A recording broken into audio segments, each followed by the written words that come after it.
I didn't get a chance to talk about this last week when the announcement happened because I was in Atlanta, Georgia, getting a tour of Toonami and Adult Swim, and I actually have video of that tour over on my main channel, Geekdom 101. So check out my main channel, Geekdom 101, and by the time this video goes up, that video should be up as well. A behind-the-scenes look at Toonami. Yes, I know, cheap plug, but I figure some of you guys would be interested. But I want to talk about the High Republic Saga, Star Wars, that got announced last week. I know it's a little bit late, but I wanted to give my thoughts on it. You know, I have been discussing the original report that came out from Jason Ward from Making Star Wars, where he talked about how the future of Star Wars is going to be the High Republic Saga, and some people doubted him, but he was, of course, right. However, there were some slight changes from that original report. First of all, they did not announce any films yet as of this recording being in the High Republic Saga, so the next Star Wars movie, which is not going to be until 2022, we don't know for sure if it's going to be in the High Republic Saga. Presumably it will be, but I think it's going to depend on how well the books do this summer. So the way it's going to work is that they're going to be putting out comic books and novels, the Lucasfilm story group, starting this summer, covering the High Republic Saga, the High Republic arc, the High Republic era in the history of the galaxy. Now, also in the original report, I believe it said that it would take place 400 years before the Skywalker Saga, and thus 400 years before the Phantom Menace. But that apparently has been changed, or maybe it was just incorrect information. It's now 200 years. So it's not that far behind Phantom Menace, but it's still a long time. Because it's only 200 years before the Phantom Menace, that pretty much guarantees we're going to see Yoda in this one way or another. Like, at this point, Yoda, I assume, would already have been, you know, a Jedi Master. Maybe not the Grand Master he was in the Phantom Menace era, but he has to probably be close to that. And we might see some other familiar faces from the prequel era pop up. You know, aliens that live hundreds of years and things like that. Probably not a Mace Windu or anybody like that, but probably somebody like an alien, you know, could pop up. And the whole story is going to be sort of, you know, the expansion of the galaxy is the story. And they did reveal who the villains are going to be and kind of where the story's going to go. And the villains are, pleasantly enough, not the Sith. And I like this. I like the fact that the Jedi's only villains in the galaxy being the Sith really limits this galaxy. If this is going to be a big galaxy, if this is what George Lucas had envisioned, you got to have other villains. Now, obviously, in the EU, you have the Yuzang Vong, which is rumored to be canonized soon.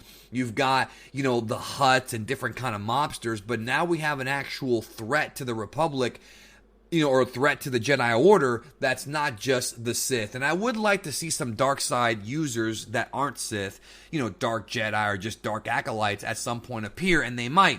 And that's what I'm interested in when it comes to these new villains. Now, these new villains are described as being space Vikings.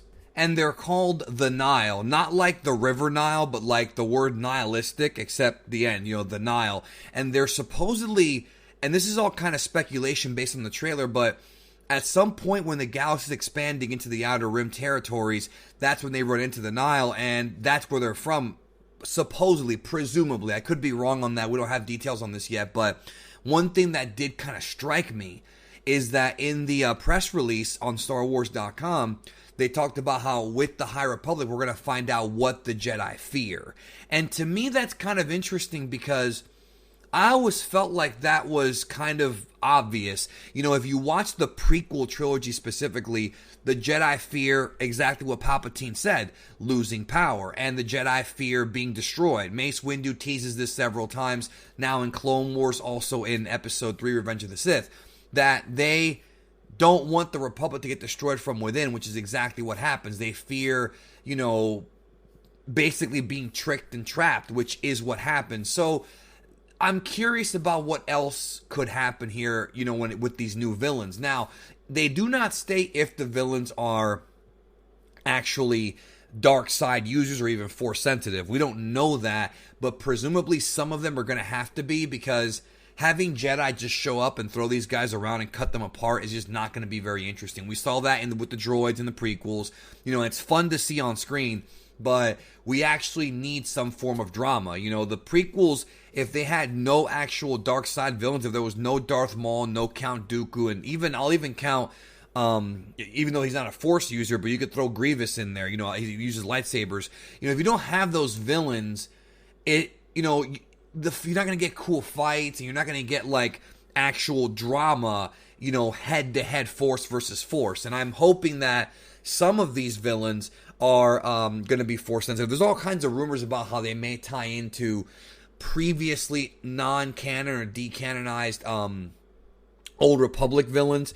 It could be that as well. I haven't looked too much into the connections because we don't know anything yet. I know that Claudia Gray, I think, is putting out the first novel later on this year called Into the Dark. And the idea of it being called Into the Dark, is... And then there's another one coming out called A Test of Courage from Justina Ireland. So Into the Dark just sounds like they're going into somewhere, again, the Outer Rim, somewhere that the Jedi are unfamiliar with, trying to either convert worlds to the Republic, to expand the Republic, or just to explore, and eventually they find something that they are nervous about or that freaks them out. So I'm hoping to see some bravery from characters like Yoda, or there's even like a Wookiee with a lightsaber. I don't know if it's actually Chewbacca, but Chewbacca would have probably been alive during this time. There are all kinds of good ideas, and the reason why I am hopeful for this, I don't think I'm going to buy any of the books right away, because the Lucasfilm story group has been a complete mess. And even though the comic books have been fun, they have been retconning so many things since the Disney purchase, and it's not even like big things, it's just little things too. The entire Kylo Ren origin story has been retconned like 3 times in the comics, and some of it's cool, some of it is stupid, and it's really getting on my nerves, y'all. It's really annoying. But the reason why I think it could actually work this time, right, is because even though, again, I'm cautious, I don't trust the story group, because they've made a lot of mistakes in the past 6 years, but they're also dealing with Rian Johnson, Kathy Kennedy. I feel like this story group is going to be a little bit more focused.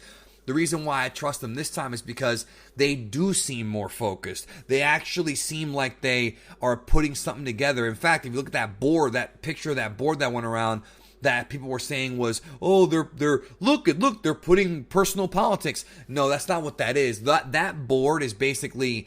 It's called a brainstorming board. When you get a group of people together, some of y'all might have done this when you were in middle school, high school, or elementary school. You get a group together and you brainstorm ideas of what you want and you write it down. Now, whatever those ideas are, that does not mean they're going to make it to the books and the stories. That's just your brainstorming. You're coming up with ideas, you're throwing a dart at the wall and trying to see what sticks. That's essentially what that is. So all the writers kind of threw in what they wanted. And there was one thing that said representation and all that, which representation is a dumb thing to talk about in Star Wars because it's another galaxy with aliens, all kinds of different aliens. So you're going to have representation that's even more diverse, right, than what we have on Earth. The diversity in Star Wars is beyond what we have on Earth. That's why I never understood this argument. I don't get how this is even in Star Wars, considering that, from all the way back in the original trilogy, there's aliens. Why do you care about a white woman and this and that when you've got like so many different species in this world? I feel like with this, High Republic thing, diversity is going to happen because the Jedi Council, just look at the Jedi Council. Look at the Jedi Council from Phantom Menace, Attack of the Clones, Revenge of the Sith. They all are just different. They're all different. You got Mace Windu in there who looks nothing like Ki-Adi-Mundi and Kit Fisto and all those guys. Plo Koon. You've got, they're all diverse. So I think that people are squeezing clickbait out of that. Honestly, that's what they're doing. It's stupid. It's just a brainstorming board. But one thing that did strike me is when they said an actual ending, which sounded like they were kind of poking at Abrams and those guys. I want this High Republic saga to actually have an ending, beginning, middle, and end. And if that end sets up events in Phantom Menace, I guess I'd be fine with that, even though I don't want to see a young Palpatine. I don't want to see that kind of stuff here. I'm okay if they briefly talk about Exegol, but to me, I don't want to see that either because Exegol was never mentioned in the original films prior to Episode 9. So presumably it's just something that was rumored, then Luke found out about it. But again, the Jedi texts are there, so maybe... possibly this saga could lead into the writing of the Jedi text. We might actually learn who the writer is of those books, and that to me is interesting. You know, that to me, if that's their focus, I'm actually okay with this adding to the Star Wars lore. Like I said, I'm cautiously optimistic about this. I'm not going to sit here and trash it because there's too much negative energy on the internet about Star Wars anyways. We get it. The sequel trilogy was trash. We all agree on that, right? They screwed it up. Even people who love Last Jedi will agree it's bad. It's just got a lot of issues. With this, though, they do seem more focused, and hopefully they will put together something that's at least, you know, a fun read. And Claudia Gray's a good writer. I can't sit here and say otherwise, you know. So I hope that, you know, I'm hopeful that the High Republic saga will, it's not going to save the damage they did with 7, 8, and 9, because that trilogy is just a wash to me. But if they can create some interesting stories with different Jedi, create new characters, not have all the stories be about the Jedi, but those are going to be the ones I care about the most. And the new Nile, these new space Vikings, you know, we could see some really good stuff here. We could see some stuff that we only kind of thought about with the old video games, you know, with KOTOR. And remember, this is High Republic, not Old Republic. So High Republic is 200 years in the past. Old Republic's way before that. So at some point, they may go into the Old Republic, but I'm okay with them not touching that yet because, I'll be honest, I don't trust them. And I don't want them to screw up Revan and all those characters. I don't want that to be screwed up. But this is a new sort of era, and it gives them focus, and it gives us time to be away from the Vaders and the Lukes. And I love those characters, but it's good to be away from that and just kind of start fresh and start new. And we could have characters show up and die, and maybe they won't die. Maybe they just live to be old age, you know. So we know that Yoda doesn't die, obviously, until Return of the Jedi. So he's going to survive. But other characters, we can still get attached to them. And then, you know, are they going to make it? Are they going to retire old and live a happy life? Or are they going to die in battle? I am curious to see what happens. You know, that's going to be part of the drama. So anyways, let me know what you think about the High Republic Saga reveal trailer that they dropped and the information. Again, I'm not going to be buying these books. I'm going to wait and see what the reviews are. And see how it goes. The comics have always been pretty decent, so maybe I'll check those out.